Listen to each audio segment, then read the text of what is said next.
You think your job is boring? Try ringing a 2,000-pound bell, barefoot, in the middle of a lightning storm. In 1502, while being told you're saving souls from hellfire, and that, if you mess it up, the plague might come back. Oh, and don't forget, you're paid in barley and spiritual gratitude. Welcome to the exciting world of medieval bell ringing, where spine damage was a virtue, hearing loss was divine, and burnout meant literal fire. This isn't just boring history.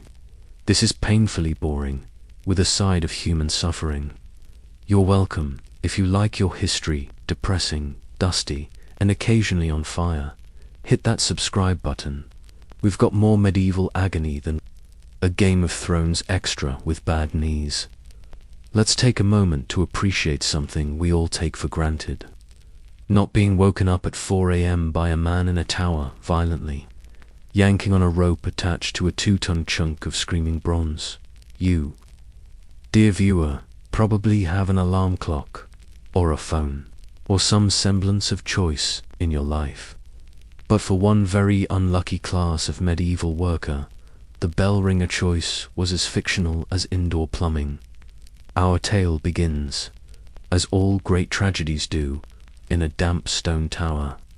The year is 1502. The job is bell ringer, which sounds harmless enough, right? Like a little festive jingle, maybe some caroling, a light wrist workout. No, this was full body, sweat-drenched, tendon-shredding manual labor, conducted dozens of feet in the air, in all weather, often before the sun had even bothered to rise. Being a bell ringer wasn't a quirky gig. It was a lifestyle of constant muscular pain, religious anxiety, and the creeping sense that your life was one long migraine set to a soundtrack of deafening clangs. Let's meet Brother Thomas. He was 14 when he was first assigned to the bells of St. Bartholomew's in Gloucestershire. Not hired, assigned. As in, congratulations, Thomas. Your knees work and your soul hasn't yet been crushed by the world. Here's a rope and a ladder. Go chase away demons with your biceps. Within 2 years, he had developed an early hunch from the rope yanking. By 27, he was partially deaf. By 30, his hands trembled involuntarily from the cold. By 34, he'd developed something that modern doctors would call chronic spinal dislocation, and medieval priests would call proof of devotion. Let that image settle in. A young man in the dark, barefoot on creaking wood, pulling a rope with the desperate rhythm of someone trying not to go to hell. This was his daily reality, and no one applauded. No one noticed. In fact, the louder the bells rang, the less people thought about the one human being who made it happen. Invisible labor, wrapped in holy purpose. So, pretty much like being a janitor, but louder. Now, here's a little secret. No one tells you about bells. They're alive, not literally, but close enough. They breathe with resonance. They groan when moved. And when you pull too hard, they swing back like a pendulum of divine vengeance. If you mistime your release, you don't just lose grip, you get dragged. Bell ropes have yanked men off their feet, flung them into rafters, and on at least one documented occasion, flipped a guy upside down into a nearby beam, where he hung like a forgotten fruit bat for 2 hours before someone noticed. Medieval OSHA, of course, did not exist. And then there was the climbing. Every single day, up narrow, splinter-laced spiral staircases, lit only by a lantern that probably hated you. Cold stone walls, dripping with centuries of moisture. You'd climb over 150 steps, sometimes 200, depending on your tower, before even reaching the bell chamber. And once you were up there, no cozy bell booth, just wind, echoes, and a swirling orchestra of pigeons who'd claimed squatters' rights centuries ago. If you're wondering why anyone would agree to this, congratulations, your survival instincts are intact. But in the 1500s, why wasn't really part of the vocabulary? You were born, you worked, you died, and maybe, if you rang the bell hard enough, you got a slightly warmer afterlife. Church authorities made sure to sprinkle in just enough fear to keep the ropes moving. Ring not the morning angelus, and the devil might come knocking instead. Charming.o, and there were rules. So many rules. Bells had to be rung just so. Not too fast, not too slow, not too long. Different tones for different events. Joyful peals for weddings. Single slow tolls for funerals. Rapid chaotic chimes for fires, invasions, or spontaneous divine panic. You were not just ringing a bell, you were sending coded messages to an entire town. Mess up a funeral toll, and people thought the wrong person died. Mess up a fire bell, and the town actually burned down. High stakes for a guy paid in barley and damp bread. Brother Thomas, by all accounts, took it seriously. There's one surviving church record noting that he performed the vigil bell with excellent vigor, despite his swelling foot. Not poetic, that's just sad. Swelling foot, probably frostbitten, possibly infected, definitely ignored. And here's the kicker, he wasn't alone. Most medieval towns had a bell ringer, and they were all overworked, underpaid, and spiritually manipulated. There were no sick days, no rotations.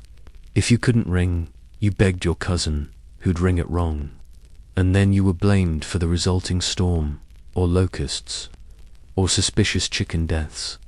And just when you think it couldn't get any worse, they started adding rhythm. Yes, rhythm, you see. By the late 1500s, bell ringing started evolving into change, ringing a complex, mathematically choreographed sequence of tonal variations that basically turned bell ringing into algebra with ropes. It was like jazz, but with gravity, and you had to memorize it, while ringing on no sleep, while partially deaf, while praying you didn't die mid-peal. Why did they do it? Why didn't Thomas just walk away? Because to them, this wasn't a job, it was a calling, literally. The bells called them to prayer, to labor, to penance, and they believed that by yanking that rope, they were holding back darkness. Every toll was a defiance of death, a proclamation of divine order, a tiny sonic rebellion against the chaos of medieval life. Or maybe they just didn't have anything better to do. Either way, they kept climbing, kept pulling, kept ringing, until their backs gave out, or their ears surrendered, or the tower claimed them. So next time your phone alarm annoys you at 6 a.m., just be grateful it's not a Teuton bell named Judith the Righteous, trying to save your soul from purgatory. And just when you think this job couldn't get worse, they started adding rhythm. Let's play a quick game of medieval. LinkedIn. You're an able-bodied peasant with 2 functioning hands, a strong back, and 0 plans for upward mobility. You want work, but there's no internet, no job fairs, no HR rep named Linda who offers you herbal tea and vague platitudes about growth opportunities. There is, however, a town crier with phlegm and a scroll. The scroll says, "Position open for a God-fearing, physically unbreakable, rhythmically gifted man to ascend the tower of St. Hildegard twice daily and pull the sacred ropes of judgment until further notice. Compensation, barley, housing, adjacent haystack, eternal salvation, pending, and congratulations, you're hired, or more accurately, summoned. Because in the 1500s, being a bell ringer wasn't exactly a career path you chose. It was a fate that descended upon you like a fungal infection, slowly, unavoidably, and with lingering side effects. Now, let's break down the hiring process. In most towns, the job of bell ringer was passed on in a glorious tradition of forced inheritance. Your dad rang the bell. His dad rang the bell. And now, you too must ascend the ladder of pain, quite literally. If nepotism was a medieval disease, it most often infected churches, where jobs were assigned not by skill, but by bloodline and how convincingly you could say yes, Father, without crying. But what if you weren't lucky enough to be born into a long, miserable line of bell ringers? What if you had to apply? Well then, things got creative. The hiring process was, how shall we put this delicately, a disaster. There were no interviews, no skill assessments, just a vague announcement from the pulpit, something like the Lord requires a ringer for the bell of St. Luke. Candidates must possess fortitude, piety, and ideally a tolerance for freezing winds and bird poop. If more than one poor soul applied, the final selection was often left up to the clergy's personal bias, divine signs, or, in one recorded case from northern France, a rock-paper-scissors equivalent involving sticks, goats, and a suspicious amount of ale. In larger cathedrals, there were written notices, little posters nailed to doors or circulated among the priesthood. These medieval job ads are unintentionally hilarious. One translated example from 1511 reads, "There shall be of clean mind, pure hand, and strong leg, able to wake at cock's cry and scale the tower of suffering with due haste." Yes, that was the official title, Tower of Suffering. At least they were honest. Of course, truth in advertising had its limits. Church leaders liked to frame the bell ringer's role as an honor, a noble responsibility, a chance to serve God with every tug of the rope. But the job was also designed to exploit the underclass. Young men too poor to say no, too devout to resist, or too physically desperate to care. One 1503 applicant named Elric of Wiltshire wrote in a surviving diary that he was grateful for the opportunity to ring the Angelus, though my shoulder hath swollen to the size of an infant, and I may no longer feel my toes. His compensation for eggs and a single loaf of honey. Bread, weekly. You can't even buy a medieval candle with that. But here's the twist. People still applied. Not because it was glamorous, obviously, but because it was secure, while other jobs came and went with seasons, war, famine, or the whims of nobility. The bells always needed ringing. Rain or shine, plague or peace, sunrise or firestorm, that bell had to toll, and with it came a strange kind of job security. You'd break your back, sure, but you'd do it for decades, and there was status, in a weird, tortured sort of way. A bell ringer wasn't a farmer. He didn't kneel in muck or follow oxen around a field all day. He climbed a tower. He stood above the town. He controlled sound itself, at least until his joints disintegrated. Occasionally the church would sweeten the deal, maybe throw in an old cloak, or offer you a corner in the vestry to sleep in, just far enough from the rats to be holy. And then there were the perks of spiritual proximity, as in, you live next to the church, so God hears you first. Let that sink in. Your perk was proximity to divine acoustics. Still, the job required a level of physical commitment usually reserved for siege warfare.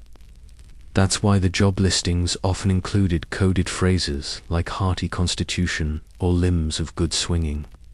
One particularly bold notice from 1498 in York offered a seat at the Christmas table for the man who could ring the bell continuously through snowfall. That bell was £1,400. The snowfall lasted 3 days.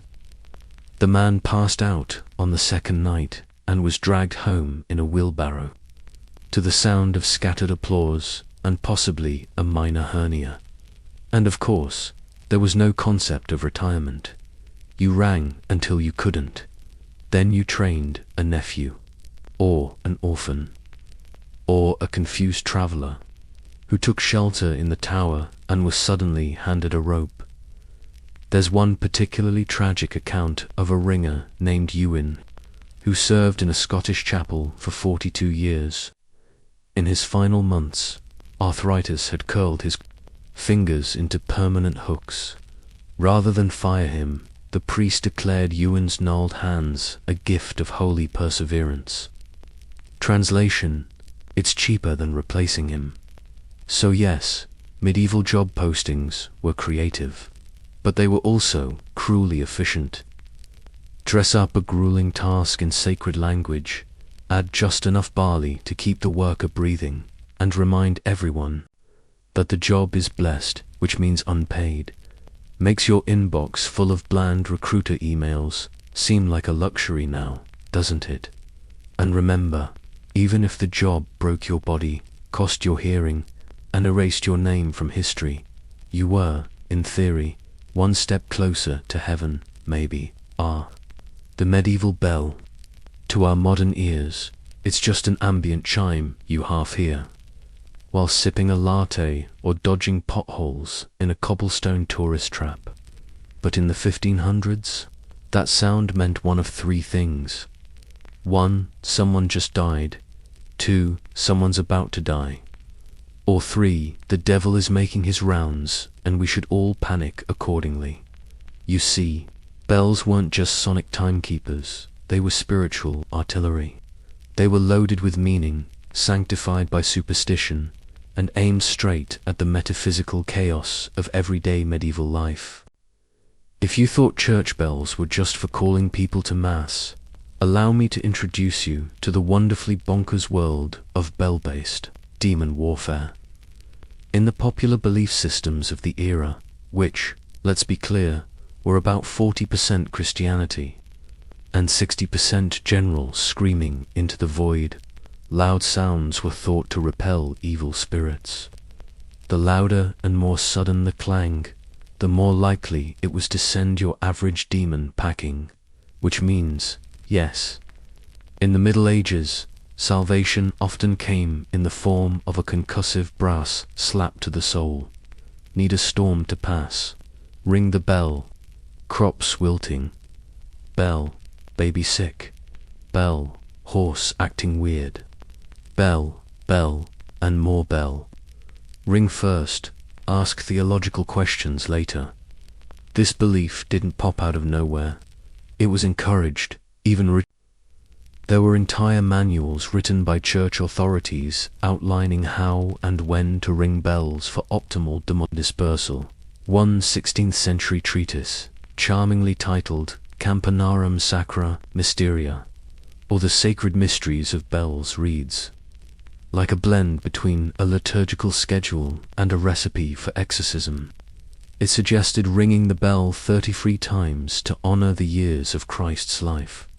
Sounds holy, right? Until you realize that meant pulling a 1,500-pound bell rope with precision 33 times.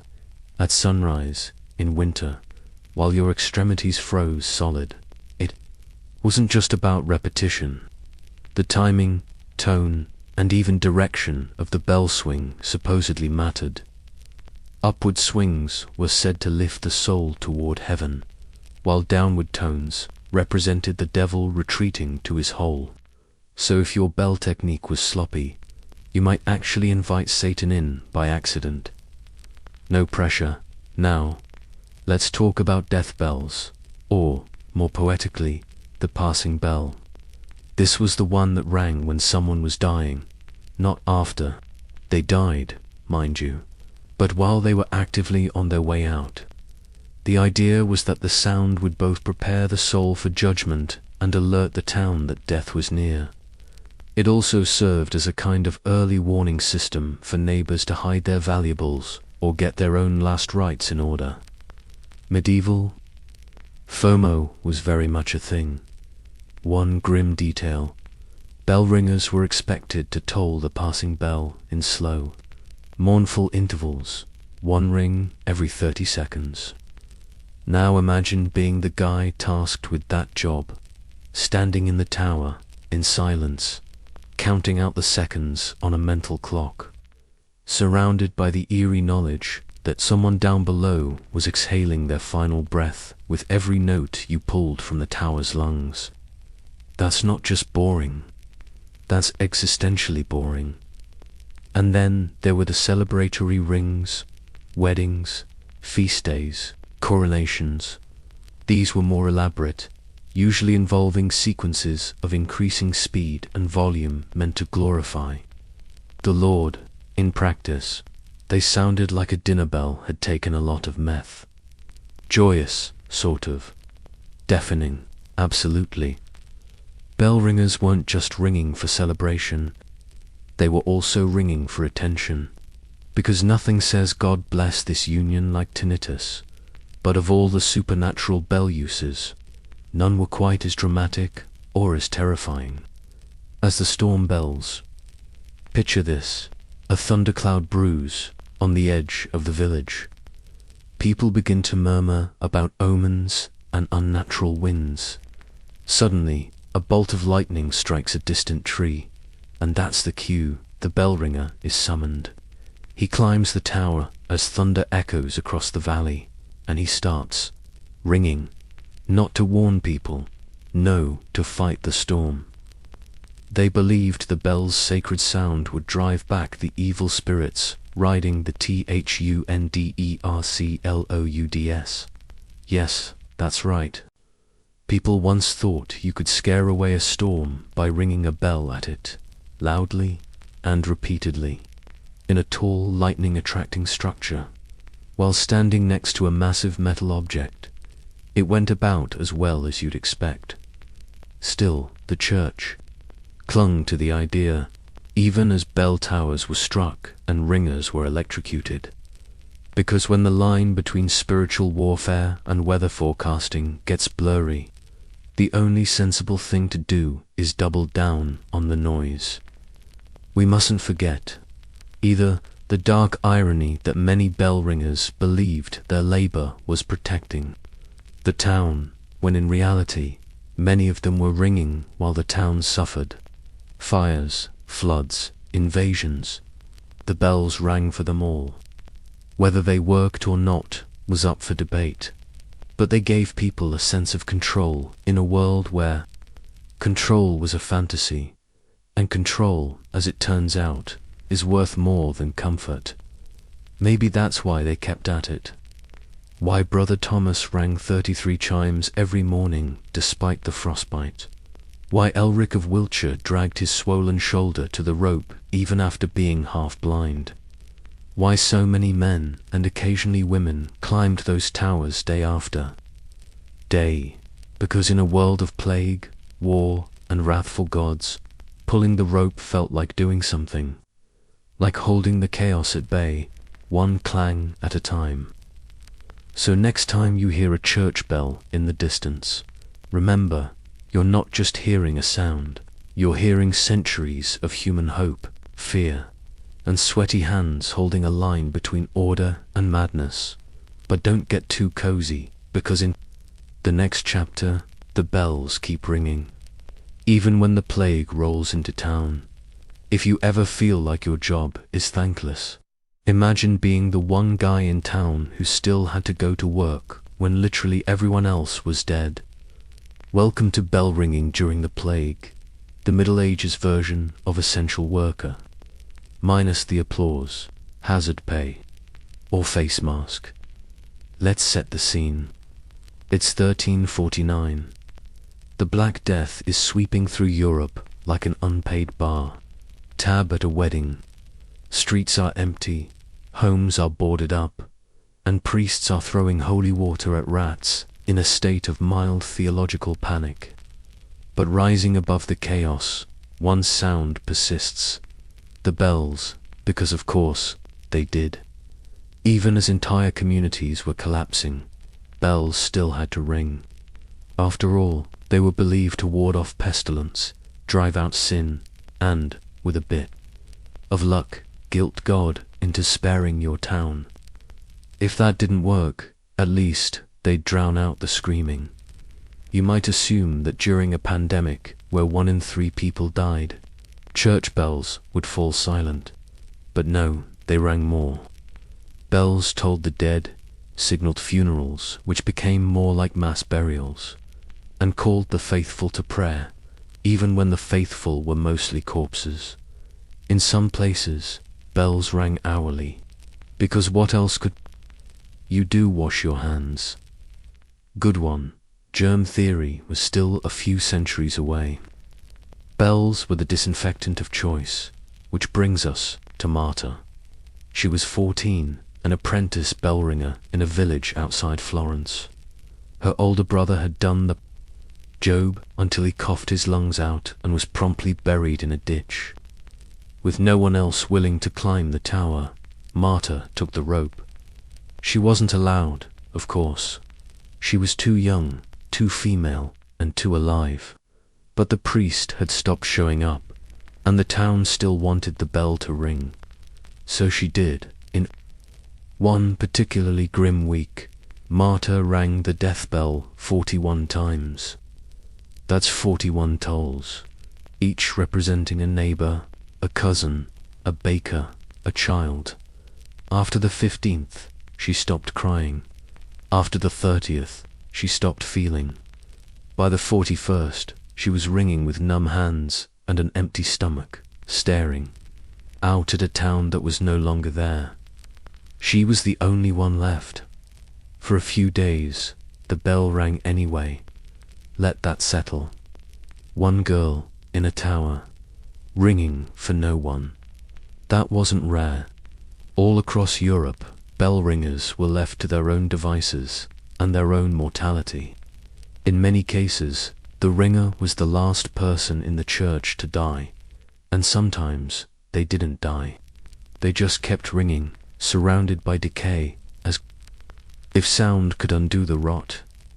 It didn't help that bells themselves were considered contagious. Not by touching, no, that would make too much sense. People believed that sounds could carry disease, that the very act of hearing a plague bell might make you more vulnerable. So some villagers began plugging their ears or fleeing the chime, believing silence to be safer than salvation. Still, the bells tolled, because, even in superstition, someone had to pull the rope and the work. It got harder. Funeral bells were slower, heavier, more somber. A single death might call for 3 rings, a child, 5, a priest, 10. When entire families died in a day, the tolls blurred into a continuous groan, an unbroken wail of bronze that rang from dawn to dusk. It broke people, not just physically, emotionally. Bell ringers wrote of hearing the echoes long after. They stopped pulling, of dreaming in chimes, of hallucinating tones during meals, if they were lucky enough to eat. One man in Lübeck confessed he stopped tolling halfway through a plague week because, in his words, the bell began to speak. To me, he was not joking, and yet the expectation remained, as if ringing the bell could purify the air, as if the sound itself would slice through the fog of death like a holy sword. People clung to that idea like it was the only rope in a rising flood, and the bell ringers were the ones gripping the other end. Of course, not all bell ringers were. Noble martyrs. Some ran, disappeared, fled into the hills or locked themselves inside the tower, tolling only when forced. One town in Bavaria reportedly dragged its bell ringer out of hiding, chained him to the rope, and left food at the base of the stairs once a day. That's one way to secure employee retention. But even the cowards had a point. These were dirty, dangerous, traumatizing jobs, often carried out alone, in towers that doubled as lightning rods and pigeon sanctuaries. Imagine being told that your rope yanking was all that stood between your village and divine wrath, while also being given no gloves, no rest, and no guarantee you'd live to see the next dawn. Fun. And yet, here's the strangest part. In some places, the ringing worked. Or so it seemed. Towns that rang their bells obsessively sometimes saw lower death rates. Maybe it was random. Maybe the sound did scare away infected animals. Or maybe the ringer just got lucky. Marta survived. Against the odds, she outlived the plague. She stopped ringing eventually, not because she was told to, but because there was no one left to listen. And when the villagers returned months later, she was gone. All they found was the bell rope, worn thin, frayed at the end. A silent monument to the work no one noticed until it stopped. So yeah, next time your office says we're all in this together, remember Marta, ringing for ghosts in a tower of death, armed only with faith and rope burn. Coming up next, the one scenario that made all of this even worse. Lightning. Imagine this. It's the middle of the night. Rain lashes the church roof. Thunder groans like God has indigestion. The wind is howling through the eaves, and the townspeople are huddled in their beds, praying the storm passes without, flattening their livestock. And up in the bell tower, one guy, soaked, shaking, standing next to a 3,000-pound metal cone, suspended by questionable carpentry, yanking on a fraying rope while lightning literally forks across the sky outside. That guy's name? Possibly Wilhelm, possibly Reginald, possibly Poor Bastard. Either way, he's not ringing the bell for fun. He's doing it because the church told him this was how you stop lightning. Yes. That was the actual logic. You see, in the 1500s, people believed that thunder and lightning weren't just weather. They were signs of divine displeasure, or worse, demonic interference. Storms were interpreted as cosmic tantrums, and what better way to calm an angry deity than to hit them with the medieval version of a car alarm? Church authorities insisted that the sound of holy bells would break the clouds and scatter the demons of the air. Some even claimed that the ringing of consecrated metal sent righteous vibrations into the atmosphere, repelling evil spirits and redirecting bolts of fire. Because naturally, demons are terrified of good acoustics.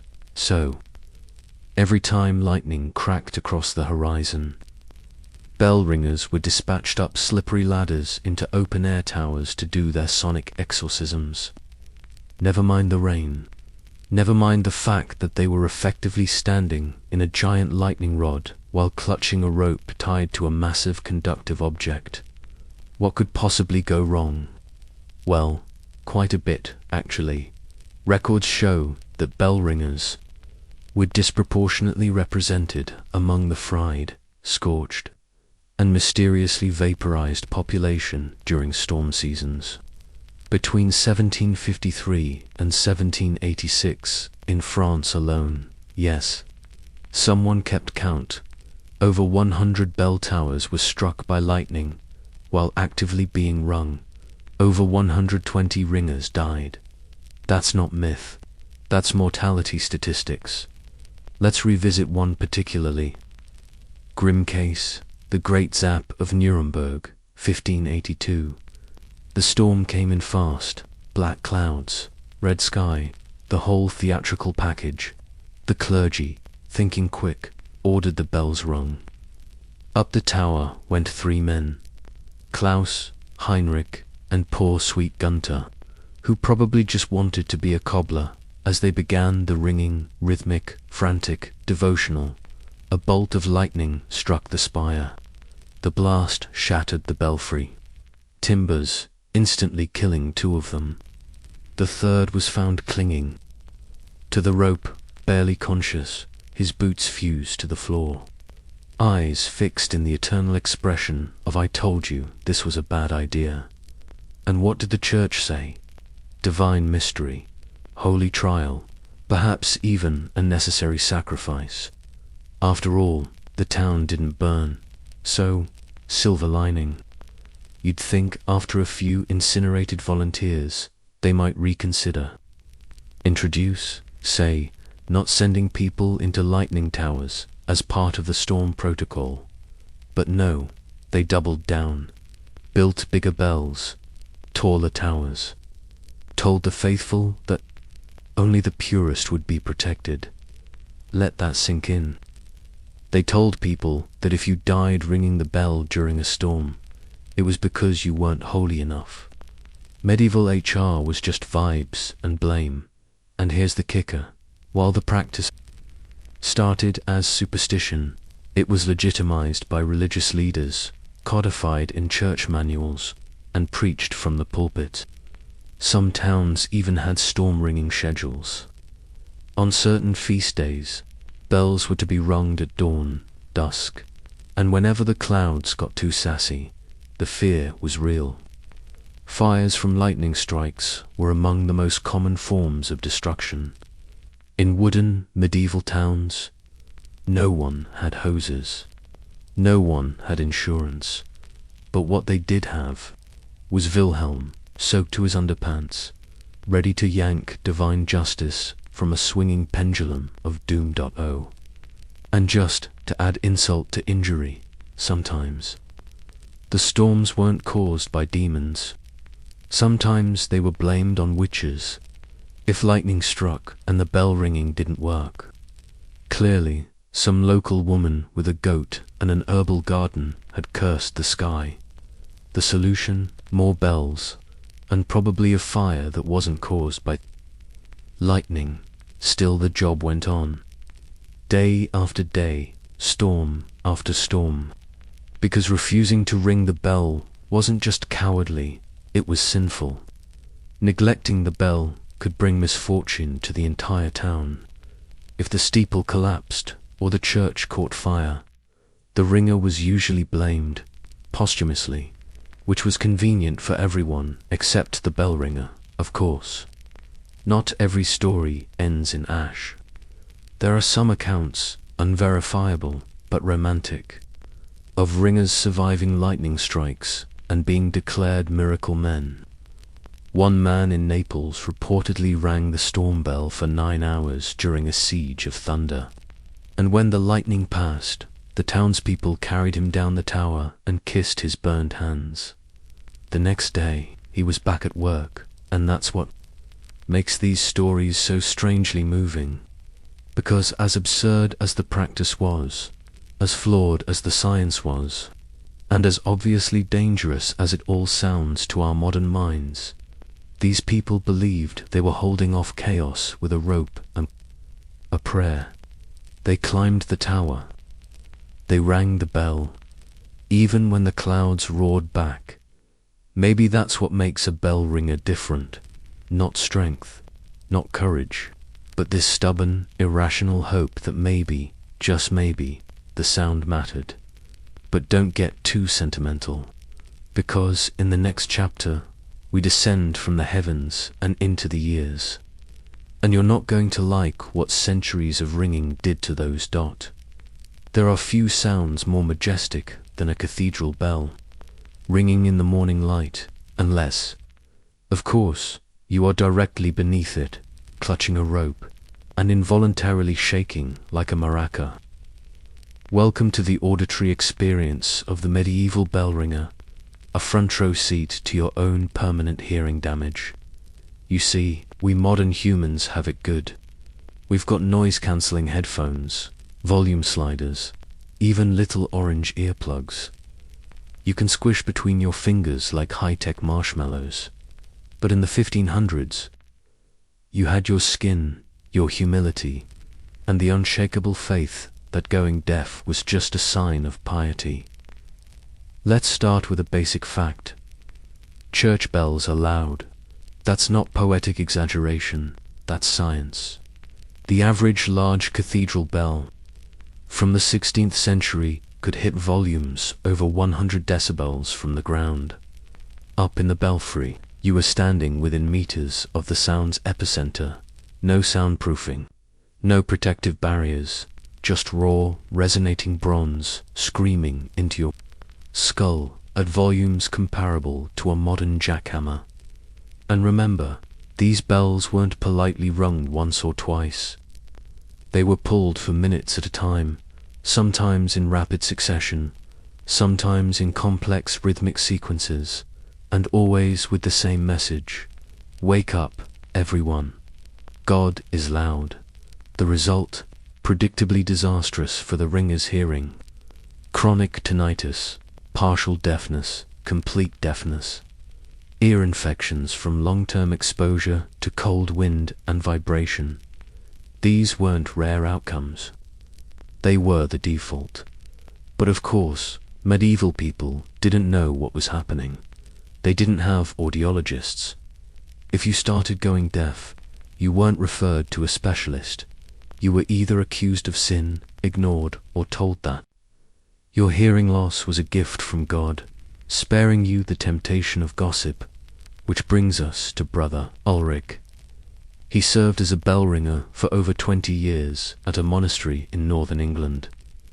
His journal entries, yes, monks journaled, describe how the ringing turned to thunder in mine ears, which never ceased even after the pull was done. That, dear listener, is the 1500s definition of tinnitus. He continued ringing well into his 50s, by which point he could only understand other monks if they screamed into his left ear.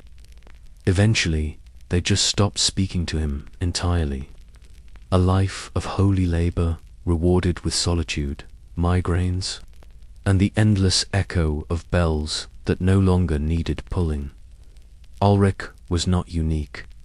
Across Europe, bell ringers were known as the hollow-eared, a nickname equal parts affectionate and tragic. It implied emptiness, a space where sound used to live. And unlike monks or priests, who could retreat into cloisters, bell ringers spent hours in acoustic hell. Not just one bell, but often multiple, swinging, overlapping, clashing in complex patterns that made your molars buzz. And if you think that sounds dramatic, consider the acoustics. These weren't soft, well-absorbed environments. The bell chambers were stone, hard wood, and open air. Echoes bounced like drunk bats off every surface. Each strike wasn't just heard, it was felt, vibrating through the chest, the skull. The teeth dot. There are stories, likely exaggerated, but just enough to sting, of ringers coming down from the tower with blood on their eardrums, of fainting from the pressure of being so disoriented after a particularly intense ring that they missed the stairs entirely and tumbled into the vestry like a sack of potatoes blessed by gravity. Let's pause for a moment. Breathe that in, the silence, the stillness, the absence of clang, because, for the bell ringers, silence became alien. Some reported that the quiet after a ringing session felt like drowning. The world was too still, too numb. They lived in a state of constant residual hum, a ghost chime that never left. Modern historians call it auditory hallucination. The ringers just called it the aftersound. But beyond the physical pain, and let's be clear, there was plenty. There was a social cost. Deafness, isolated. In a world where survival often depended on oral instruction, on whispered prayers, on overheard confessions, losing your hearing meant losing your place. Ringing the bell too long and too well might just exile you into silence. And yet, no one stopped. Because quitting wasn't noble. It was seen as weakness. The louder the bell, the more righteous the work. Churches competed over whose bell could be heard from the farthest field.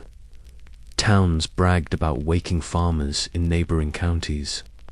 It was bell-based one-upmanship, and it came at the ringer's expense.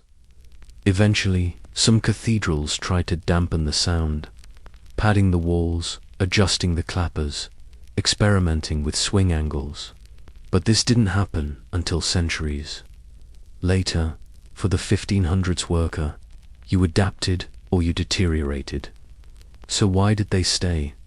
Maybe they believed the ringing mattered, that the sound itself was holy, that every strike echoed into heaven and announced their devotion. Or maybe they just didn't have any better options. You don't complain about noise when you're one harvest away from starvation. You pull the rope. You live with the hum. Today, we recognize the effects. We know what 110 decibels does to the human body. We have hearing aids, occupational therapy, designated quiet zones. But back then, the bell rang. The sound exploded, and the ringer endured. So next time you hear a gentle church bell echoing across a valley, think about the person who made that noise possible, not the priest, not the architect, the person in the tower, half deaf, rope burned, listening to a world they could no longer hear. And it only gets more painful from here. Because in the next chapter, we move from damaged ears to damaged backs, and the bone-cracking reality of climbing that tower day after day. There's a special kind of pain reserved for those who'd climb stairs for a living, a pain that modern fitness trackers can't measure and that medieval medicine barely acknowledged. If the last chapter made you clutch your ears, this one might make you reach for the heating pad. Welcome to the spinal nightmare that was daily life for the medieval bell ringer. Let's begin with a simple fact. Churches were obsessed with height. The taller the tower, the closer to heaven, or at least the more impressive your skyline looked to neighboring villages. For the bell ringer, though, this architectural ego trip meant one thing: stairs. Hundreds of them. Spiral, uneven, stone or wood, built in an era when ergonomics meant try not to fall. Every day, sometimes several times a day, the bell ringer would ascend these spirals. Imagine the routine. It's still dark out. The floor is slick with centuries-old pigeon droppings. Your only light is a flickering candle that's more likely to set your robe on fire than illuminate the next step. You haul yourself up, one uneven tread at a time, muscles burning, joints popping, heart pounding. If you slip, you get bruised. If you trip, you get a concussion, and, if you're lucky, a brief vacation in the church's least haunted crypt. And you do this not just once, but over and over. On feast days, funerals, stormy nights, and if the bishop is feeling extra pious for practice. There were no elevators, no pulley systems for people, no sympathetic co-workers waiting at the top with a Gatorade. Just you, your legs, and the perpetual scent of musty wood.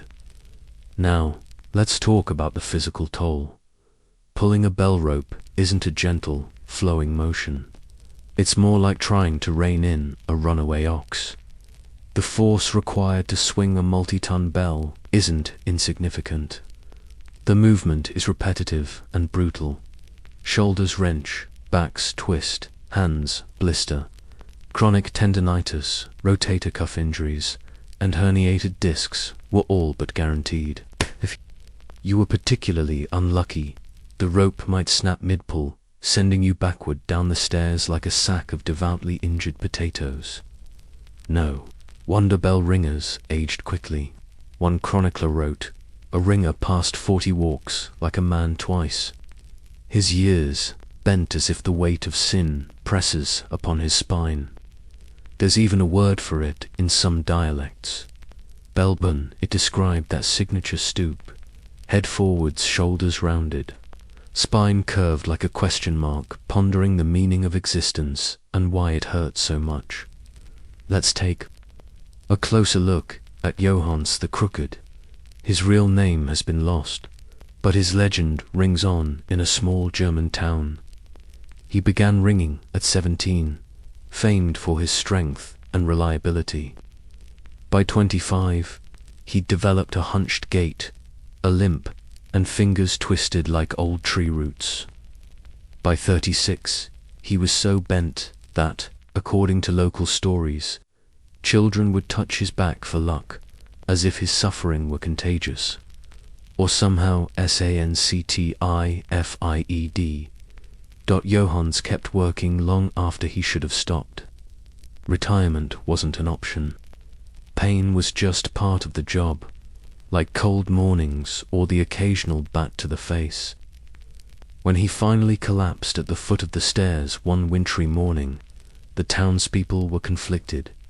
They missed his punctuality, but they also no longer had to worry about catching the crookedness from brushing past him on the way to Mass. His legacy. Not a pension, not a holiday, just a statue, tucked away in a church corner, showing him forever, mid-ring knees buckled, shoulders caved, eyes looking skyward, as if searching for a chiropractor among the saints. But Johannes wasn't unique. The pattern repeated across Europe. The longer a ringer worked, the more his body contorted. There's even evidence in medieval skeletons: abnormal vertebrae, worn hip joints, compressed spines. Archaeologists sometimes refer to these as ringer's marks, as if the bell left a signature, not just in sound, but in bone. Of course, nobody wanted to talk about it. Pain was seen as a sign of devotion. Suffering was the price of salvation. If your back hurt, you were simply carrying your cross, or, more accurately, your bell. Complaints were discouraged. Sympathy was rare. Sometimes priests would preach about the nobility of labor, while the bell ringer tried not to faint at the back of the congregation, supported only by a bent wooden pew and the power of wishful thinking. If there was any upside, and this is medieval optimism at its finest, it was that the ringers became local celebrities, not for their health, but for their reliability. The community depended on them. If the bell wasn't rung, rumors spread. Was it a sign of bad luck? Had the ringer died?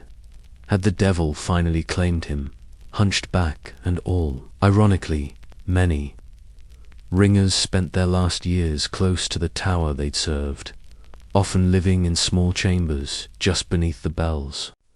Their bodies, broken by labor, were laid to rest in shadowy corners, their memories ringing on in the stories whispered by those who inherited their ropes.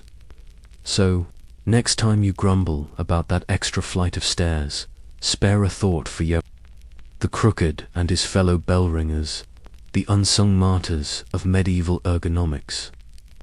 They carried the weight of the heavens on their backs, and nobody thought to invent a decent handrail. Coming up, what happens when the bells themselves rebel, and one wrong move can flatten more than your spirit. Let's get one thing clear. Medieval bells were not delicate instruments. They were gigantic slabs of molten metal, sometimes as heavy as a small elephant, swinging on wooden frames that creaked and groaned with every movement. The only thing more unpredictable than a church bell at full swing was the weather, and both could turn dangerous, with zero warning. So what happens when a bell goes rogue? When a minor miscalculation, a frayed rope, or a cocky apprentice turns your sacred instrument of salvation into a weapon of mass destruction. Let's just say the 1500s didn't do oops in moderation. Imagine the scene: A sleepy Sunday morning, the churchyard buzzing with gossip and the faint smell of sheep. Inside the tower, our hero, let's call him Peter, because Peter always seems to draw the short straw, is preparing for the big festival ring. He checks the ropes, glances at the pigeons roosting above, and begins the ceremonial sequence. The first chime echoes through town. The second builds. On the third, he feels something odd, a vibration, a jolt, the unmistakable sense that something mechanical, ancient, and angry has woken up. It starts with the clapper. That's the chunk of metal inside the bell, meant to strike and make. The sound, sometimes, after decades of vibration, it loosens. If the clapper falls out mid-swing, it becomes a projectile, crashing through the wooden floors, crushing anything in its path. A single clapper has been known to split a pew, flatten a barrel of communion wine, and, in one tragicomic incident, squash a sleeping priest who'd chosen the wrong place for a power nap. But that's just the warm-up act. The main event is when the bell itself slips its rings. This is not a slow, cinematic disaster. It's sudden, violent, and about as forgiving as a falling safe in a cartoon, except the consequences are permanent. Bell towers have collapsed from the force of a rogue bell. Stone walls have cracked, steeples have split, and entire sections of roof have caved in. And then there's fire. Bells and their mechanisms generate friction, especially if rung too fast, too often, or during festivals where local youths compete to see who can make the loudest noise. Grease, wood shavings, and old straw combine to create a fire hazard, just waiting for a spark. One enthusiastic chime-off in 1536 ended with half a town burned and the local lord's beard singed by holy accident. According to the church record, sabotage was another real risk. During times of war, bells were seen as strategic assets. If you could silence a town's bells, you could cripple its ability to call for help or organize resistance. Enemy raiders would sometimes climb towers in the dead of night, loosen bolts, cut ropes, or pour sand into the bell mechanisms. The morning after, the town would wake to an ominous silence, and the realization that its heart had stopped beating. There are tales of bell ringers defending their posts like action heroes. One chronicler describes a siege in which the town's youngest ringer, no more than 12, held off invaders by swinging a torch at their heads while still managing to keep the morning peal going. He was later rewarded with a loaf of bread and a limp he kept for life. Some perks never change, but even in peacetime, disaster lurked. Bells required maintenance, and this was usually the ringer's job, too. Climb up, oil the pivots, inspect the wood, tighten the bolts. Sometimes, you'd spot a crack in the bell itself, a fault line running through centuries of use, threatening to split. Wide open on the next swing. If a bell cracked mid-ring, the sound was not right. A warped, shrieking echo that set dogs howling and made parishioners cross themselves twice, just to be safe. And if you mistimed a pull, if your rhythm was off, or your strength failed for a moment, the bell could jerk unexpectedly, sending the rope whipping through the air, catching an ankle, or even dragging the ringer up toward the rafters. Many a bell ringer's career ended with a surprise flight and an undignified crash landing, accompanied by the laughter of whoever was brave enough to watch from below. Let that image linger. The ringer, sprawled on the tower floor, bruised but alive, the bell above swinging with perfect indifference. Of course, the community response to such disasters was mixed. Some saw it as divine retribution, others as the fault of the ringer. Rarely was it blamed on faulty construction, because obviously, medieval carpentry was above reproach. If a priest got flattened, the church just said a few extra prayers and carried on. If the bell tower burned down, it was rebuilt, bigger, with even more ambitious structural flaws. Still, these mishaps became legends, retold in hushed tones over ale. Every village had a tale of the day the bell went rogue. Sometimes tragic, sometimes comic, always memorable. It was a reminder that even in the business of making noise for God, chaos was only ever one swing away. And in the next chapter, the bell's chaotic energy finds a new battlefield, church politics, where the real games begin. And every chime might be more than just a call to prayer. If you thought the dangers of bell ringing stopped at falling clappers and flaming towers, think again. In the 1500s, the bell tower wasn't just a place for herniated discs and existential dread. It was ground zero for a centuries-long power struggle. Because when you control the sound, you control the story. And in medieval Europe, stories were everything. The church bell was, in every sense, the town's social media feed. Its peals could summon crowds, signal emergencies, celebrate, mourn, or with the right coded sequence, quietly announce that the bishop was ticked off about taxes again. Behind the scenes, bell ringers were pawns, moved around by priests, town lords, and anyone else who wanted a little more influence for themselves. Let's paint the scene. Imagine Brother Matthias, a ringer at St. Magnus, shivering in the early morning chill. The bishop, a man with more rings on his fingers than teeth in his mouth, has sent a message. 2 slow chimes, followed by a rapid triple peal. The townsfolk hear this and instantly know that the bishop is calling an emergency council, probably about new tithes or a particularly rowdy flock of geese. But to Matthias, it's just Tuesday. His fingers are numb, his back is aching, and he's mostly concerned about getting a slice of the leftover porridge. But Matthias is more than just a tool. He's a conduit. He relays the will of the powerful, whether he likes it or not. And sometimes that will is far from holy.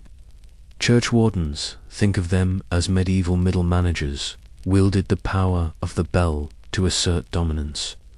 They would order elaborate rings for weddings of the elite and offer only a single, pitiful toll for the funerals of people they disliked.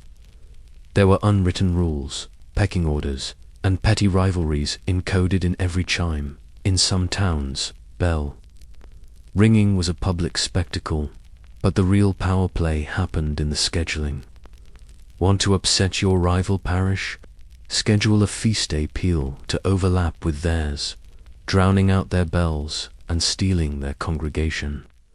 It was like setting your Spotify playlist to maximum volume in the middle of your neighbor's quiet dinner party, then acting surprised when everyone prefers your music.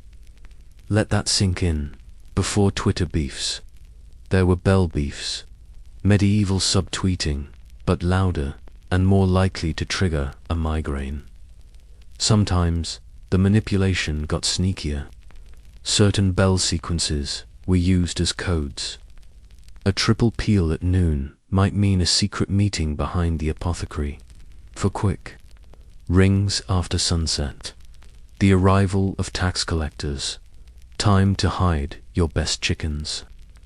Church bells signaled everything from approaching armies to outbreaks of disease, from missing livestock to the unexpected death of the mayor's favorite pig.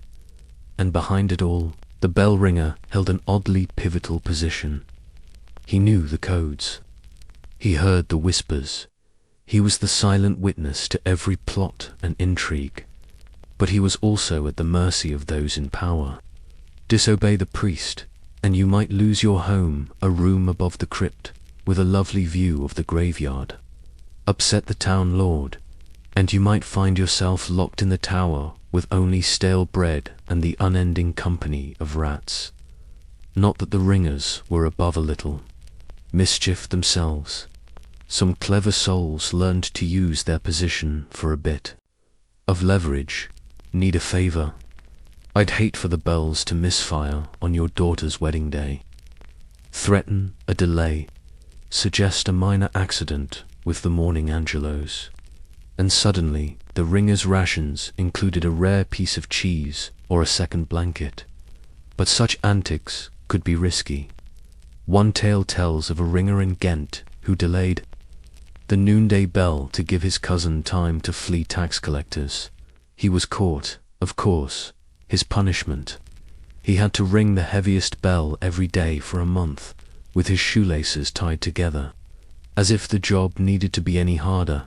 Politics even seeped into the religious meaning of the bells. The louder the bell, the more holy the town, at least according to the clergy. Churches boasted about their bells, like modern tech companies boast about new features. Our bell can be heard from 20 miles away. Our peal once woke the Duke's hunting hounds on the next estate. Rivalries grew, and so did the bells, along with the risk of catastrophic collapse. You could almost call it an arms race, if the arms were made of oak and bronze and were terrifyingly unstable. Still, the bell ringer was rarely celebrated. His labor was necessary, but his presence was taken for granted, until, of course, he messed up. Then the whole town noticed. Who rang the bell wrong? Why did the funeral sound like a wedding? Was that the invasion signal, or just a hungover apprentice? In such moments, the ringer bore the blame, and occasionally a boot, as frustrated villagers vented their collective anxieties. Modern parallels are almost too easy. Think of the people who run the servers that keep your apps running. Invisible until something goes wrong. Unappreciated until they miss a beat. The medieval bell ringer would understand the life of a sysadmin all too well. Lots of stress, little glory, and the vague suspicion that everyone would blame you if the world ended. So next time you hear church bells clash in a distant village, imagine the ancient drama playing out behind the scenes, the coded messages, the power struggles, the careful choreography of sound and silence. But power games can't last forever.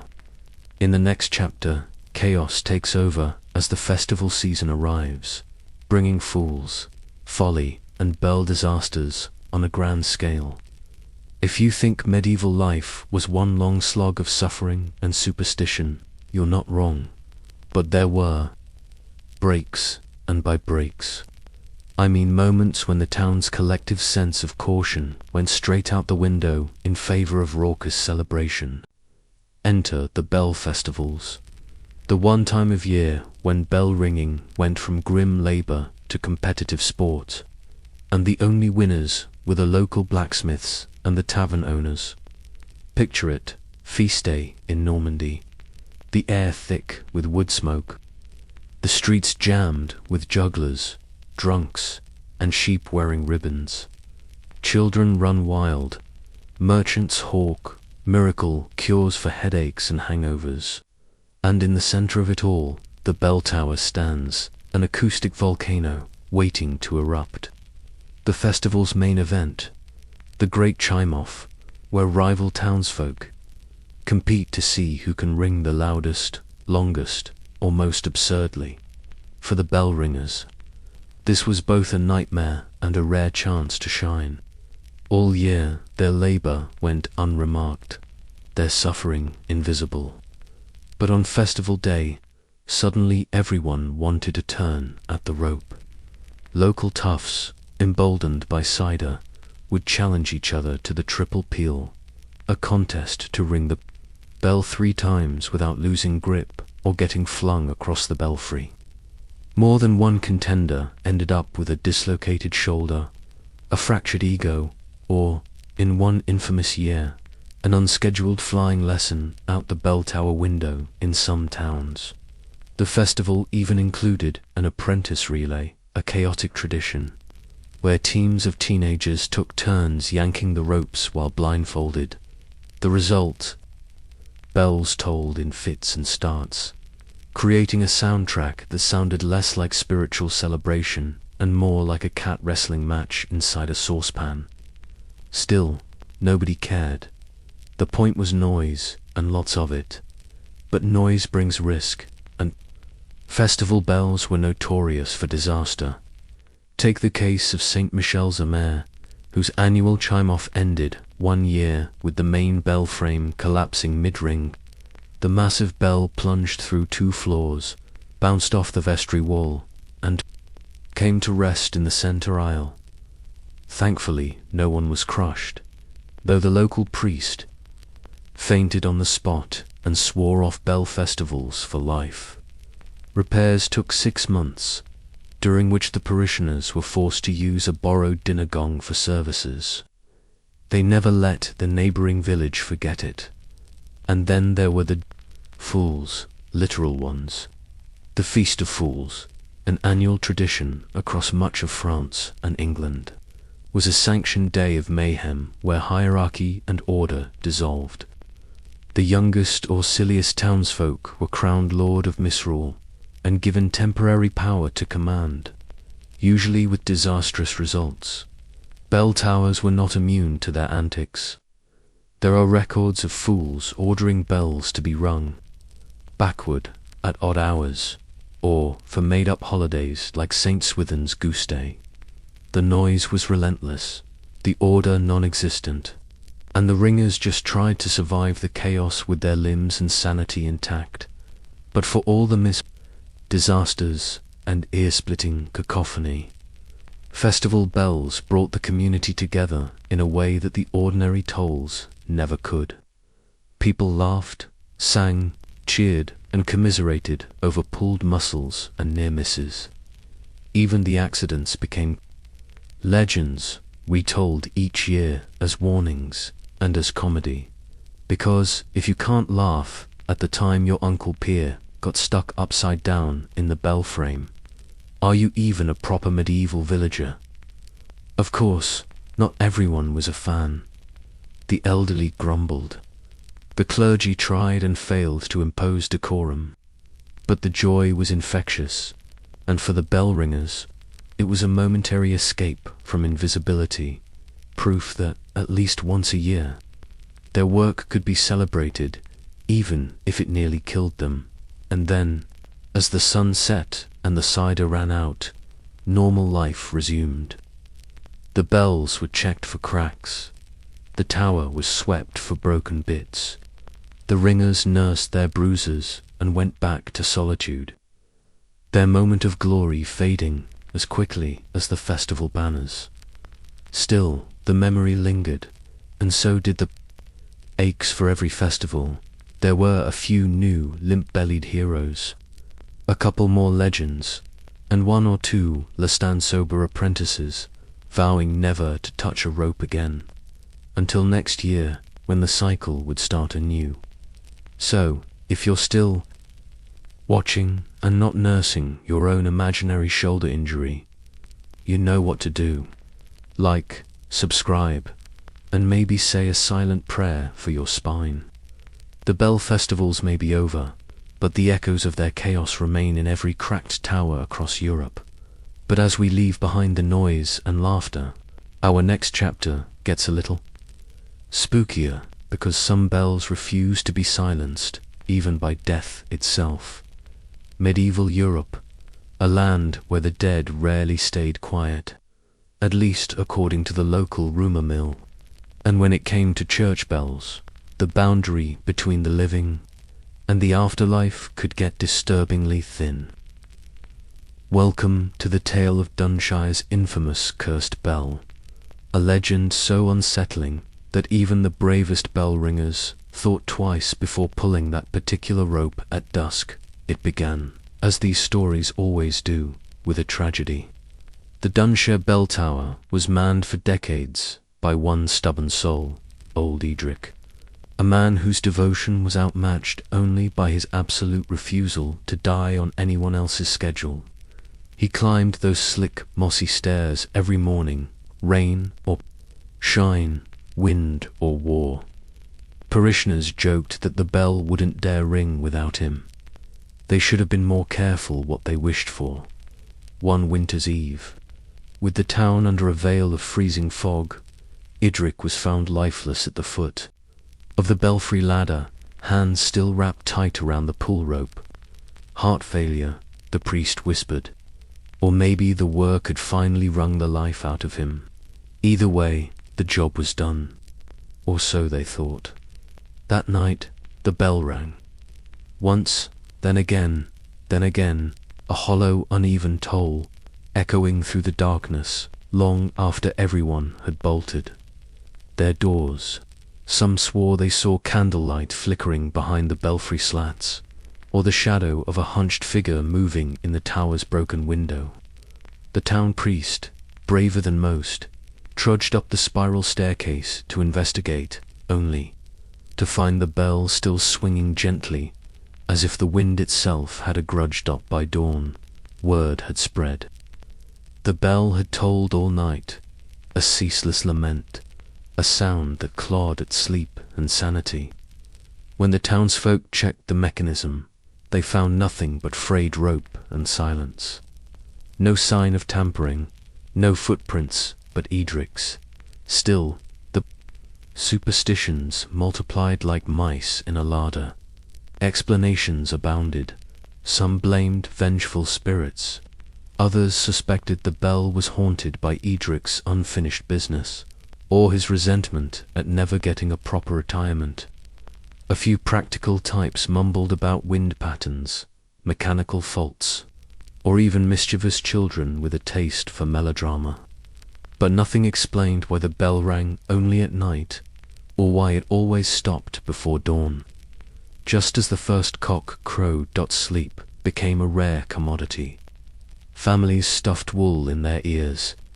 Some moved to neighboring villages. The town's animals grew skittish, and one unlucky milkmaid claimed the bell's midnight peals turned her cow's milk sour for a week. The legend grew. Now, the bell was no longer just a piece of church equipment. It was a living thing, a restless soul trapped in bronze.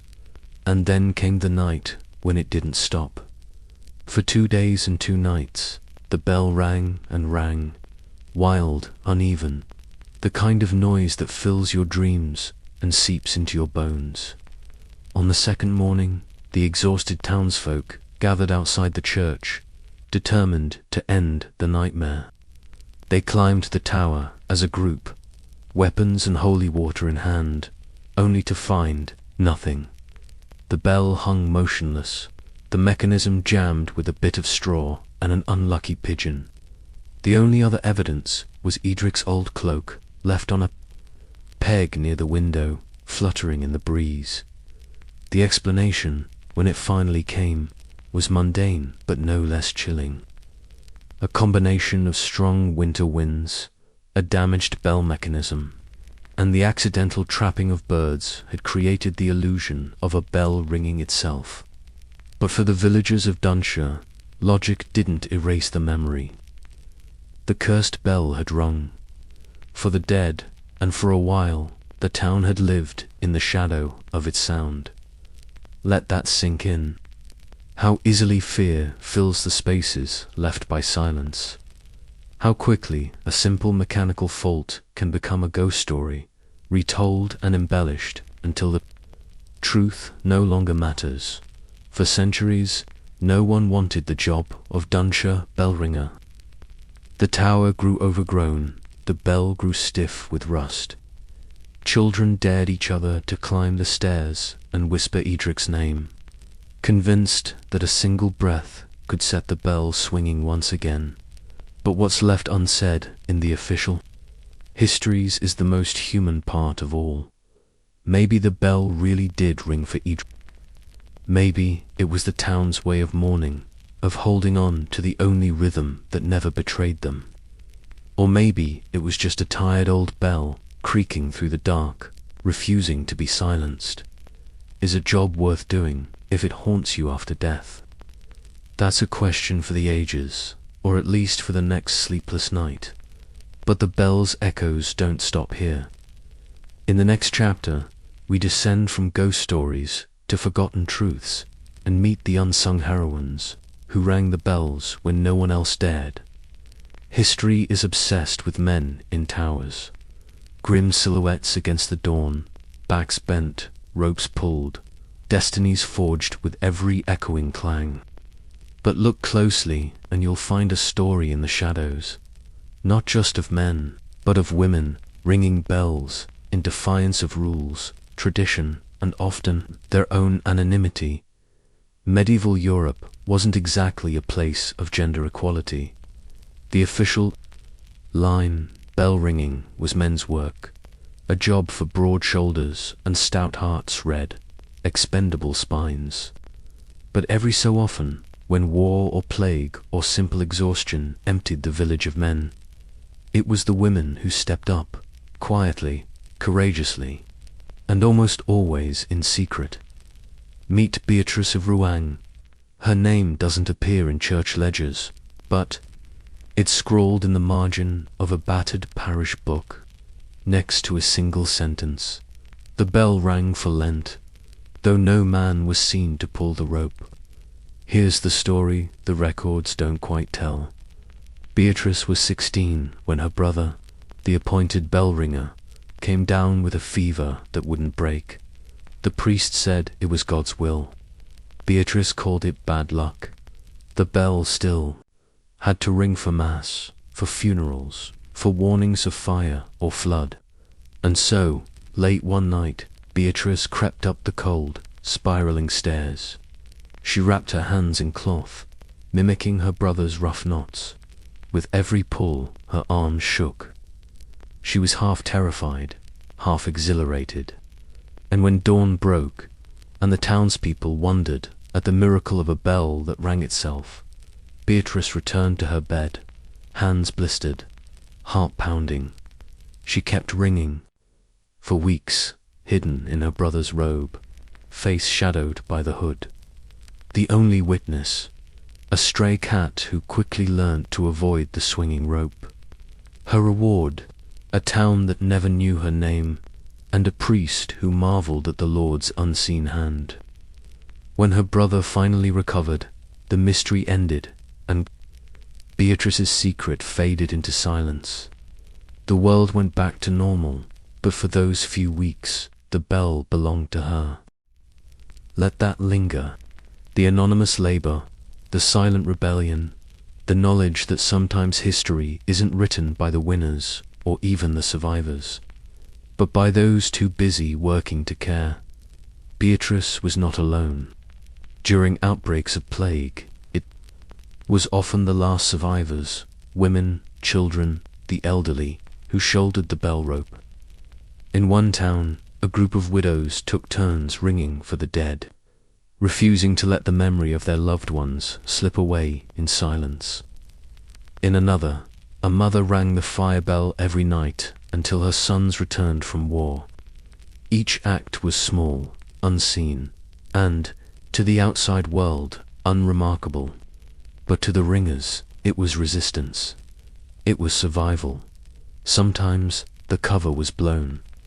In 1472, a curious deacon at a small English parish decided to investigate the bell's mysterious regularity while all the able-bodied men were away. He found his wife, elbow deep in grease and determination, covered in soot but beaming with pride. His response? He wrote a hymn about miracles, conveniently omitting the identity of the miracle worker. Of course, not everyone was so forgiving.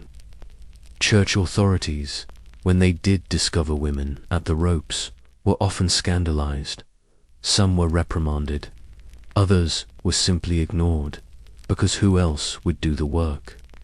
Occasionally, a particularly bold or pious woman might earn a grudging nod from the town, or, in rare cases, sainthood by accident. Consider the story of Saint Isabeau. whose canonization was later revealed to be the result of a bureaucratic error. She rang the bell every day for a year while her village recovered from a famine, believing she was doing God's will. When the bishop's secretary misspelled a martyr's name on an official document, Isabeau was immortalized in stained glass. The church quietly corrected the mistake decades later, but the townspeople never stopped telling her story. The truth is, bell ringing was never just about strength. It was about rhythm, patience, and the willingness to bear monotony in the service of something larger. Women possessed these qualities in abundance. Even if the world refused to notice, modern historians are only now starting to uncover these hidden stories.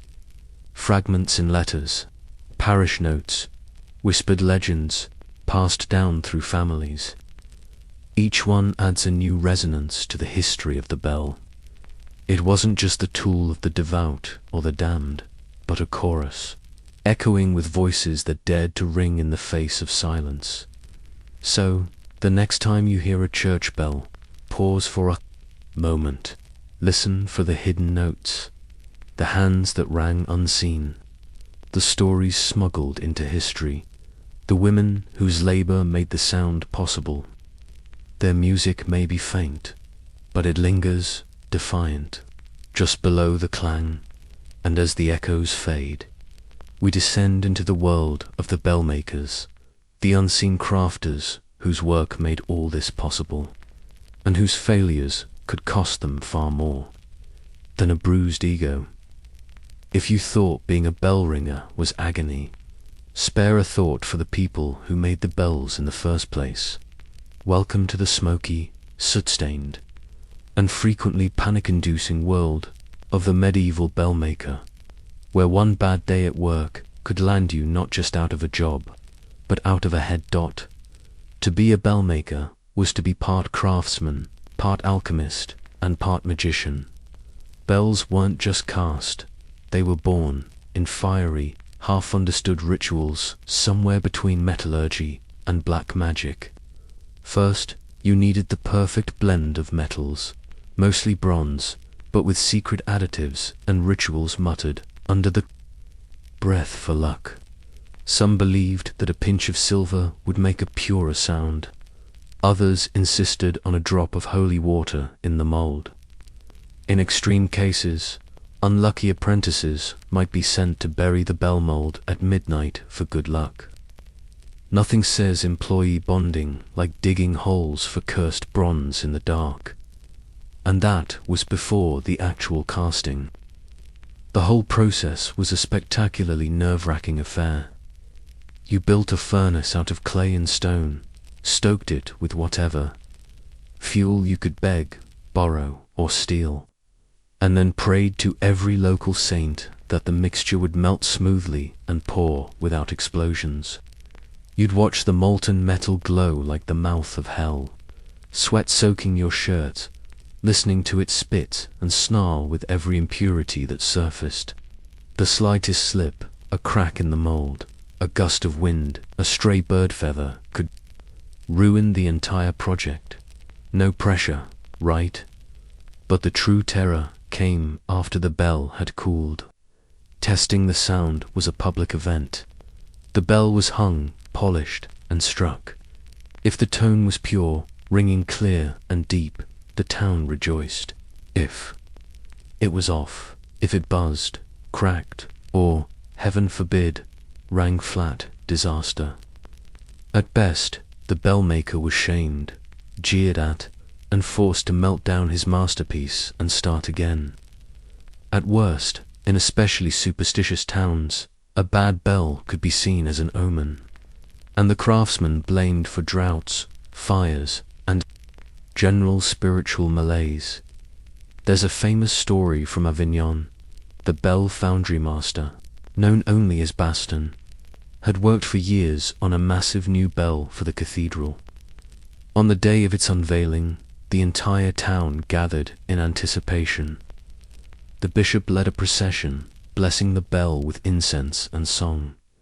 The mayor prepared a speech, Bastian's family watched nervously from the crowd. The bell was struck. The sound that emerged was wrong. It was dull, sour, with a harsh edge that set everyone's teeth on edge.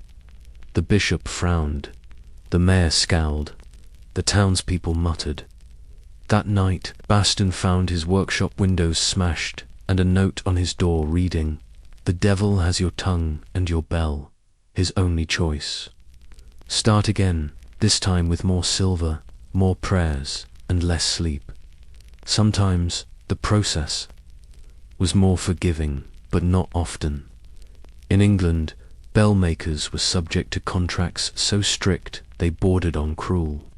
The bell had to ring perfectly, or the maker could face fines, loss of reputation, or, on rare occasions, threats of bodily harm. After all, a bell wasn't just a tool.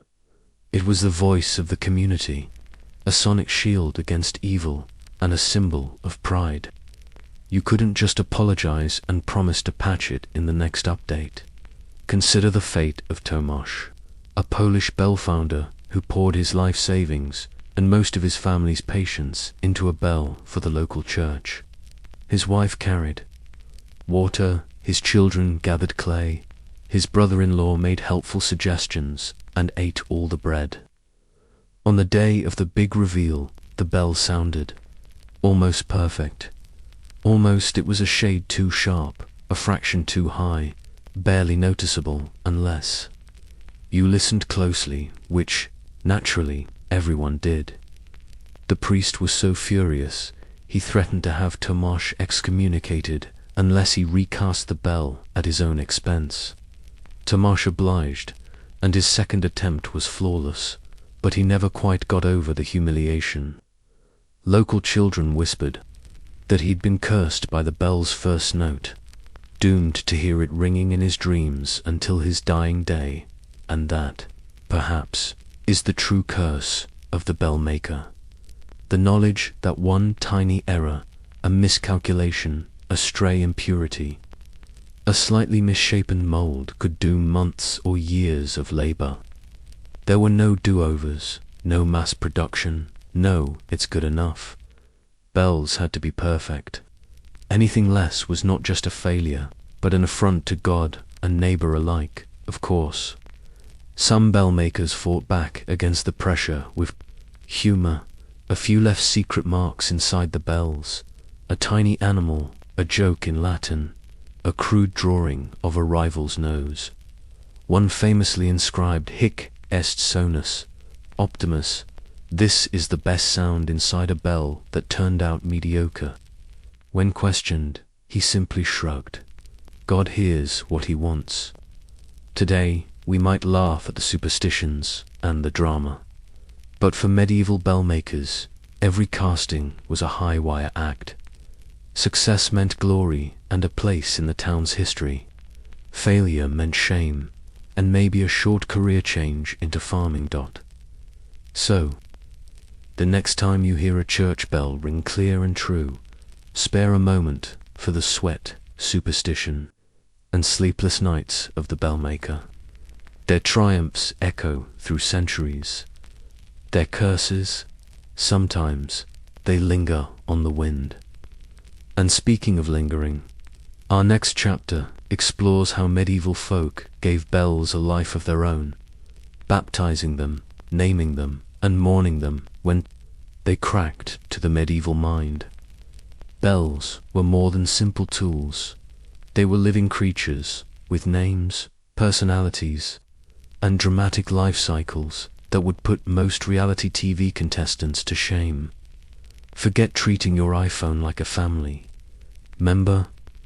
In the 1500s, it was perfectly normal to believe your local church bell had a soul, an opinion, and maybe even a few grudges. It all began with the bell's baptism. Yes, you read that correctly.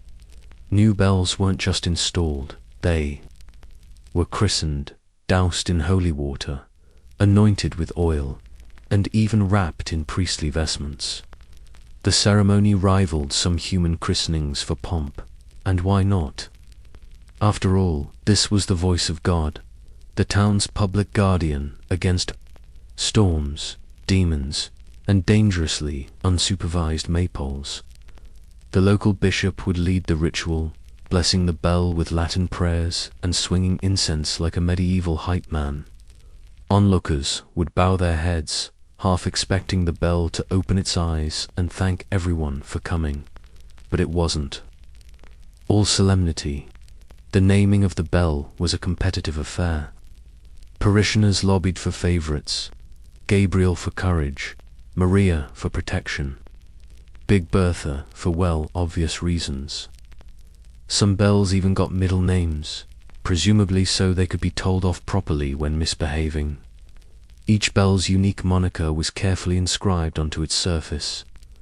Alongside the date, the name of the donor never missed an opportunity for some flexing and a threat against anyone daring to steal or damage it. Once baptized, the bell was officially part of the parish family.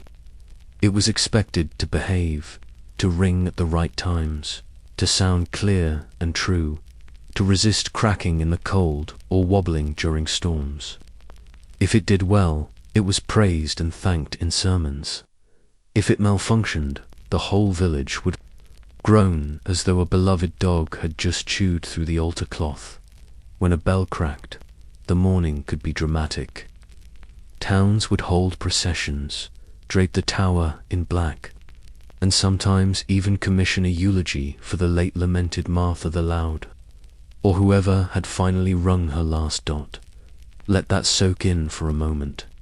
In a world where people struggled to keep children alive past infancy, the emotional investment in a 2-ton hunk of bronze was both touching and, let's be honest, a little desperate. But this was a time when every tool had to do double duty as spiritual shield and social glue. A bell wasn't just a bell. It was hope you could hear. There are documented cases of towns falling into chaos when their bell went silent. When a French village's bell was stolen during the 100 Years' War, the townsfolk gathered nightly to weep at the empty tower, convinced that the absence of their bell had allowed evil spirits to roam. The replacement didn't arrive for 2 years, during which time every bout of bad weather was blamed on the curse of the missing voice. The life cycle of a bell was marked by rites of passage. They were rung in times of joy, baptized at birth, tolled at death, and on occasion granted a formal retirement. In some villages, a bell that developed a fatal crack was gently lowered from the tower and placed in a special yard, there to be visited by nostalgic parishioners like a retired war hero. Children would sneak over to pat its side, and old women would leave offerings of flowers or bits of bread, just in case the bell's spirit was still hungry. Bells weren't just alive, they were believed to feel. Superstitions swirled around their moods. A bell that rang out of tune might be said to be angry or grieving. If the tone was especially pure, it was a sign the bell was happy, and, by extension, so was the community. It was an emotional feedback loop. The bell felt the town's mood, and the town, in turn, responded to the bell. Some bells were credited with miracles. There's a story from Spain of a bell that supposedly stopped a fire in its tracks simply by ringing so loud the flames retreated. Another from Bohemia tells of a bell that rang on its own the night before an enemy attack, giving the town precious minutes to arm themselves, or, more realistically, to panic more efficiently. These legends only deepened the emotional connection, but all things end, even the lives of beloved bells. When a bell was beyond repair, the funeral could be as elaborate as its baptism. Townspeople would gather to say goodbye, often repurposing the metal into a new bell, hoping the spirit would carry over. Sometimes, they'd melt down the old bell and add a handful of earth from the churchyard, a symbolic return to the community, a hope for continuity. Some claimed you could hear the old bell's voice, faintly, inside the new one. Or maybe that was just wishful thinking. Or tinnitus, we give meaning to objects, even when they break us, even when we know they're just metal and memory. Maybe it's a little ridiculous. Or maybe it's all we've ever had against the great, indifferent silence of the world. In the next chapter, as modernity creeps in and bells fall silent, we ask what happens to a town and its people when the old voices fade and only the echoes remain. Eventually, even the loudest bells grow quiet. Progress, for all its promise of comfort and order, often comes with a hush. As Europe modernized, the old church bells that once ruled the rhythms of daily life began to fall silent, not with a dramatic clang, but with a soft, unnoticed pause. Suddenly, the world belonged to pocket watches, town clocks, train whistles, and centuries later, the chirp of cell phone alarms. The work of the bell ringer changed, then vanished. Fewer services, fewer rituals, and more time spent listening. To the wind, electric motors crept into towers, their cold efficiency replacing centuries of muscle and memory. In some towns, bells were programmed to ring at the right hour, without a single human hand touching rope. Progress, they called it, though to the old ringers, it sounded more like exile. Meet Harold. He was not the last bell ringer in England, but he might as well have been. By the 1950s, Harold was the only one left in his village who knew the ancient rhythms, the festival peals, the morning tolls, the thunderstorm warnings. His back was bent, his fingers gnarled, his hearing almost gone. Still, he climbed a tower every Sunday, stubborn as moss on the north wall, and pulled the rope for the dwindling handful of villagers who cared enough to listen. To the younger generation, Harold was a curiosity, an old man with an old habit, clutching at traditions no one needed. Children whispered that he spoke to the bell between rings, coaxing it to behave, asking it if it missed the crowds. They were only half joking. Sometimes, when the service ended, Harold would sit at the foot of the tower and listen, as if waiting for a response that never came. One winter, the parish installed an electric system. No more early mornings, no more aching arms, no more reason for Harold to climb the 100 icy steps. He protested, gently, but his words were muffled by progress and polite shrugs.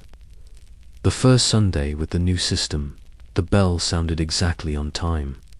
The sound was perfect, clear, consistent, utterly soulless. Let that settle in for a moment. What does it feel like to be replaced, not by someone younger or stronger, but by a humming machine with no memory, no calluses, no sense of occasion? Harold still visited the tower out of habit or hope. He ran his hand along the rope, touched the cold iron of the bell, and tried to remember every service, every funeral, every frantic midnight peal for fire or flood. The village changed around him. New roads, new faces, new priorities. The bell remained, but its voice was just another background noise. No longer a call, just an echo. In time, people stopped noticing. They set their watches, checked their schedules, and let the bell fade into the periphery of their lives. Funerals grew smaller. Festivals turned into office holidays. The world grew quieter, but not necessarily more peaceful. There was a new kind of loneliness, not the ache of being alone, but the ache of being unheard.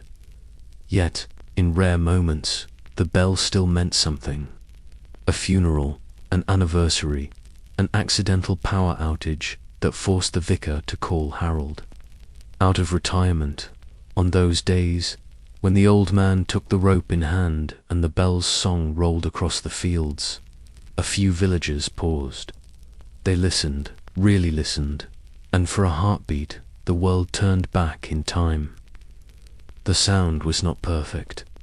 It wavered and faltered, slow and human. But it was alive. He rings, and no one listens anymore. But he rings anyway. Maybe that's what it means to serve, to keep doing the work, even when it no longer matters. To carry the rhythm of history on your shoulders and let it echo into the silence. Harold knew that. The bell knew it too. And so, as the final notes faded, Harold locked the tower, stepped outside and breathed in the cold, clean air. He walked home through empty streets, the sound of the bell lingering somewhere behind him. Not a summons, but a benediction. Not a command, but a memory. This is how legacies end, not with a bang, but with a whisper. A life's work, a community's voice, an era's music, all folding gently into the quiet at last. But before we let the silence win, our next chapter widens the lens, exploring how the struggle, pain, and unseen labor of bell ringers resonates in every forgotten worker, past and present. It's easy to let the bell ringers slip from memory, their struggles fading with the echo of the last toll. But if you listen closely, beneath the dust of centuries and the clang of metal on stone, you'll hear something else, the universal language of invisible labor. The echo doesn't end in the bell tower, it reverberates in every place where human effort meets indifference. Think of them as the original shift workers, these medieval bell ringers. They weren't just keeping time for their villagers.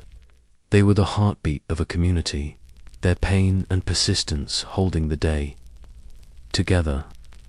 Their reward, chronic injuries, meager pay, and a legacy written only in the muscles of their backs.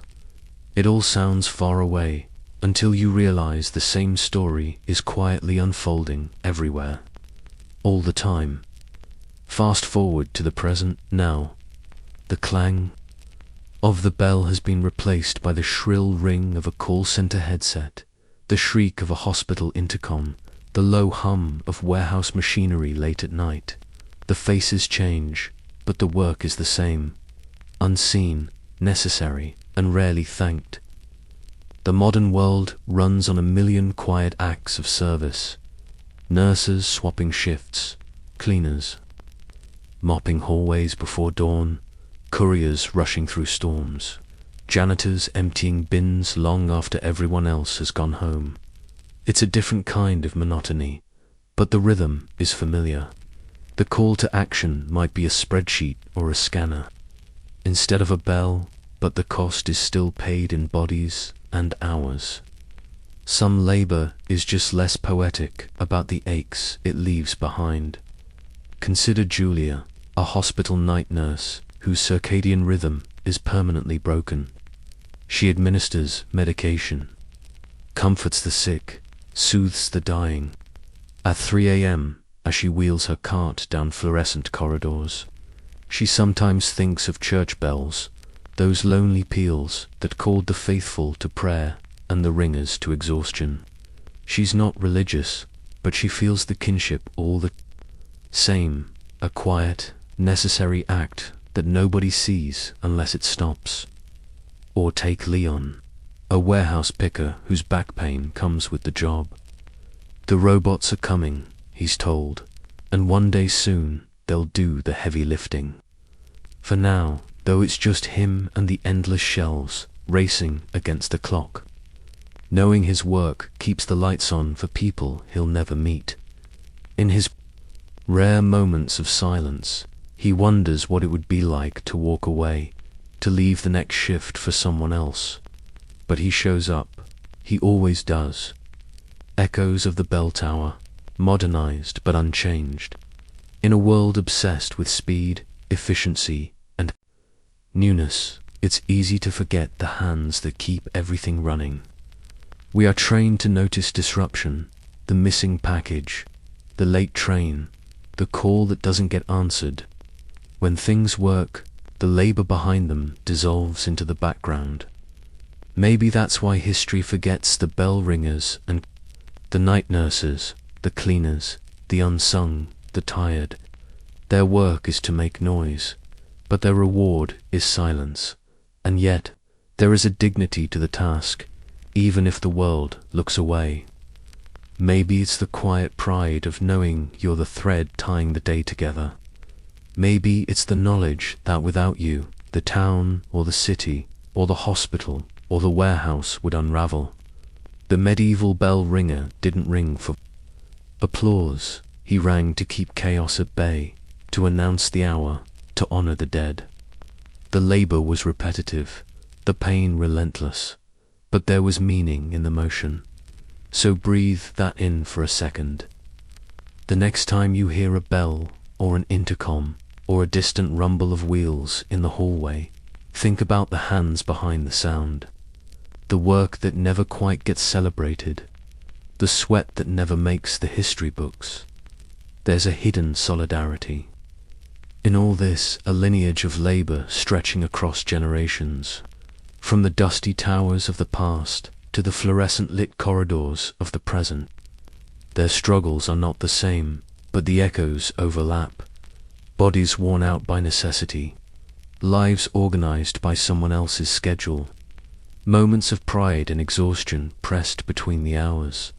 Maybe it's not glamorous, maybe it's not even fair, but every society depends on its unseen workers, and every once in a while their stories ring out, a reminder that the world is held together, not by noise, but by the quiet, unending hum of effort.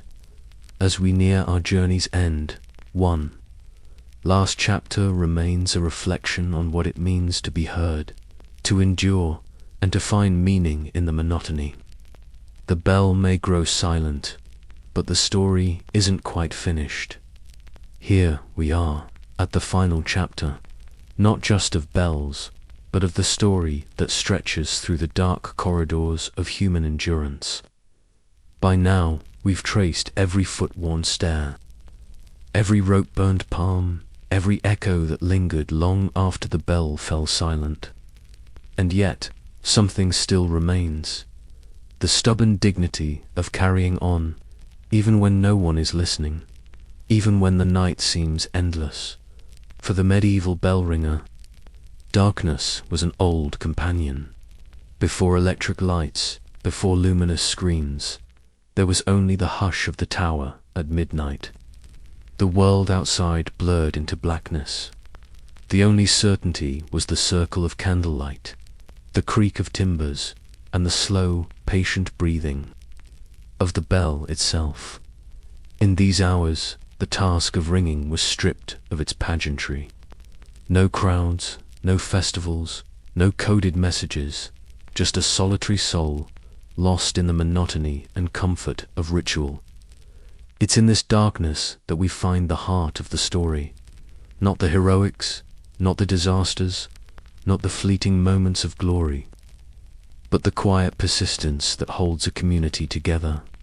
Each ring, each toll, each thunderous clash against the night was a declaration. We are still here. We endure. Not because someone is watching, but because something must be done. Imagine it, the bell ringer, half awake, half dream, pulling the rope as frost forms on the rafters. He wonders if anyone hears him, or if his work is simply lost to the wind. Sometimes he's not sure he cares. There is peace in the repetition, in the knowledge that his actions matter even when the world refuses to notice. The bell becomes a heartbeat, slow, steady, reliable. It gives shape to the darkness, turning chaos into rhythm. In these moments, the line between meaning and meaninglessness blurs. Is this duty or simply habit? Is he saving souls or just marking time? Maybe it's both or neither. Maybe it's enough to do something well, even if no one remembers. Every era has its own darkness, literal and metaphorical. Wars, plagues, loneliness, the endless grind of daily life. Sometimes it feels like nothing breaks the silence, like the world has grown deaf to all effort. But there's a strange comfort in knowing this isn't new. Long before our time, someone else was standing in the shadows, ringing out against the void. And so, the story of the bell ringer becomes a story for all of us. Not because of the noise, but because of the quiet persistence. The modern world has its own bells. The hum of computers, the whir of traffic, the background soundtrack of a million unnoticed jobs. Our rituals have changed, but our need for meaning hasn't. We all ring in the dark, in one way or another, hoping our efforts matter, that someone will hear. There's also a strange beauty in the monotony, a sense of peace in the routine.